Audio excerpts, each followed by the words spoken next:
cetak. Jadi pertanyaan-pertanyaannya juga hukuman batasannya dalam Ya, izin saya dari kuasa hukumnya Pak Jasri itu terkait dugaan tindak pidana korupsi atas dana desa di Nagari Ladang Panjang. Itu memang sekarang sudah dilakukan penahanan terhadap klien kami, di mana sebenarnya sangat disayangkan sekali ya, karena di sini anggaran yang didugakan adalah dari anggaran 2018-2020. Dan tetapi yang ditetapkan sebagai tersangka itu hanya ada 2 orang, yaitu Wali Nagari di tahun 2018 dan 2019. Nah, kemudian bendahara di 2018 dan 2020, sementara bendahara di 2019 itu tidak ditetapkan sebagai tersangka. Memang rasanya sangat ada sesuatu yang tidak apa ya namanya ya, ada ketimpangan di sini. Harusnya kejaksaan tidak tebang pilih dalam menetapkan tersangka. Harusnya bendahara yang menjabat di tahun 2019 juga ditetapkan sebagai tersangka, dan juga Wali Nagari yang menjabat di 2020 juga ditetapkan sebagai tersangka. Sampai saat ini kami dari pihak kuasa hukum dan keluarga sangat berharap adanya keadilan di sini, ditarik juga, dijadikan juga lah tersangka bendahara di 2019 dan Wali Nagari 2020, karena memang ada pertanggungjawaban atas kerugian negara di tahun itu, karena mereka lah yang menjabat di tahun itu.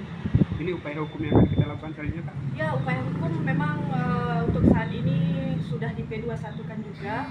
Kita memang tidak bisa melakukan dan segala sebagai macamnya. Jadi memang kedepannya kita hanya bisa membantu dan memperjuangkan klien kami di persidangan untuk membuktikan bahwasanya kerugian negara yang berjumlah sekitar 781 juta itu memang adalah tidak dilakukan oleh klien kami.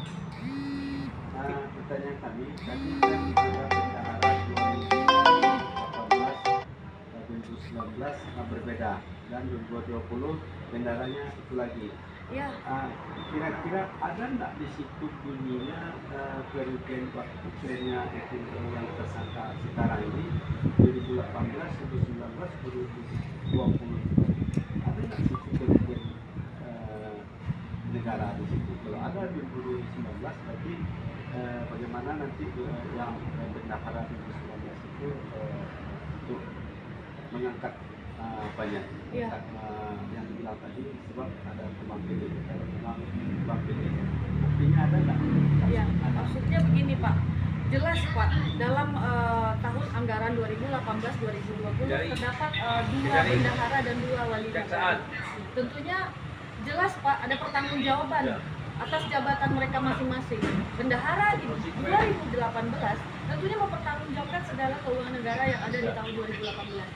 Dan kemudian Wali Nagari 2018 juga mempertanggungjawabkan kerugian negara yang ada di tahun 2018. Kerugian negara di 2019 tentunya bertanggung jawab adalah bendahara di 2019. Begitu juga dengan Wali Nagari yang menjabat di tahun 2020, tentunya dia juga harus mempertanggungjawabkan kerugian negara di tahun 2020. Berarti kita minta juga yang bendahara di 2015 diperiksa juga, kan? Iya, seharusnya juga atas kerugian negara yang terjadi di 2019 juga dipertanggungjawabkan lah, dimintailah pertanggungjawabannya. Siapa nama bendahara 2019? Namanya adalah Dahlia. Dahlia. Ya. Habis itu yang 2020 PJ Wali atau Pak itu siapa namanya? Kalau PJ Wali di tahun 2020 namanya Zulmadi, dan walinya di 2020 Julis Manhari. Jadi untuk bendahara 2019 itu ada nggak temuan di tahun 2019? Saya rasa ada, cuman berdasarkan LHP terbaru kita juga belum melihat. Nanti setelah dilimpahkan mungkin kita akan dapat semua BAP dan LHP. Nanti kita akan pelajari, di situ akan kita ketahui berapa kerugian di 2018 dan 2019 dan 2020. Tentunya siapa yang menjabat di tahun 2018 dia akan harusnya mempertanggungjawabkan kerugian di 2018. Yang menjabat di 2019 harus mempertanggungjawabkan di 2019. Begitu juga di 2020. Kak, nama lengkapnya siapa, Kak? Ya, nama lengkap saya Carmila Purnamasari SH. Jabat ini sebagai kuasa hukum Saya ya? sebagai kuasa hukum dari Pak Jasri.